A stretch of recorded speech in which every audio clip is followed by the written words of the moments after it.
Welcome to the weekly Ransomware Roundup, your weekly summary about all things ransomware, data protection, data security, backup and DR, storage, and cloud. As always, the links for these news stories can be found in the description below. Without further ado, this is the Roundup for the third week of July, 2022.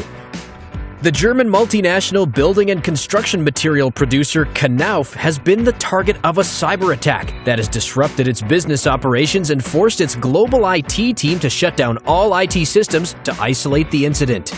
Black Basta has claimed responsibility and has published 20% of the files that they allegedly exfiltrated during the attack, which over 350 visitors have accessed. The popular virtual pet website Neopets has suffered a data breach compromising the database containing personal information of over 69 million members. The threat actor Tartar X posted an ad for the Neopets database on a dark web marketplace, offering the entire database and source code for 4 BTC, which is equivalent to about $94,000.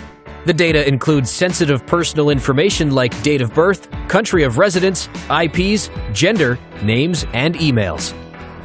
A new ransomware named Luna was discovered by Kaspersky security researchers via a dark web ransomware forum. Luna can be used to encrypt devices running Windows, Linux, and ESXi systems. The ransomware is CLI-based, written in Rust, and allows operators to exploit its platform-agnostic nature to port to several platforms with only minor changes to the source code. Storage vendors push Fiber Channel as the faster alternative to iSCSI as a SAN protocol, even though ever since its innovation, iSCSI has been widely adopted and is used in most government and corporate data centers. Which block storage protocol is actually faster? We've written a comprehensive guide that compares the two block storage protocols to answer this and other relevant questions on the topic. Link in the description. The 8220 gang, known for infecting AWS, Azure, and other cloud hosts, has been exploiting Linux and cloud app vulnerabilities and growing their botnet to more than 30,000 hosts. After gaining access, the attackers use SSH brute forcing to spread further and hijack available computational resources to run crypto miners pointing to untraceable pools. To stay obscure, the group uses a fake subdomain with an IP address pointing to a Brazilian federal government domain. The Israeli spyware vendor Candiru is using Chrome's zero-day vulnerability to spy on journalists and other high-interest individuals in the Middle East with the Devil's Tongue spyware.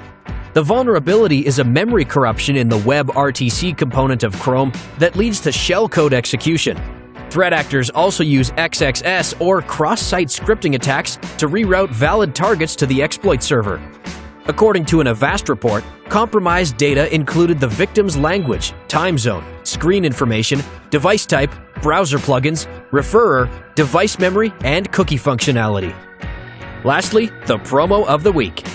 Get a 304TB expandable up to 4PB fully air-gapped and immutable Veeam backup and DR appliance with file and object lockdown technology, as well as ransomware protection and instant multi-VM recovery for $449 a month on a 48-month term. That's it for this weekly roundup. Stay safe. See you next week.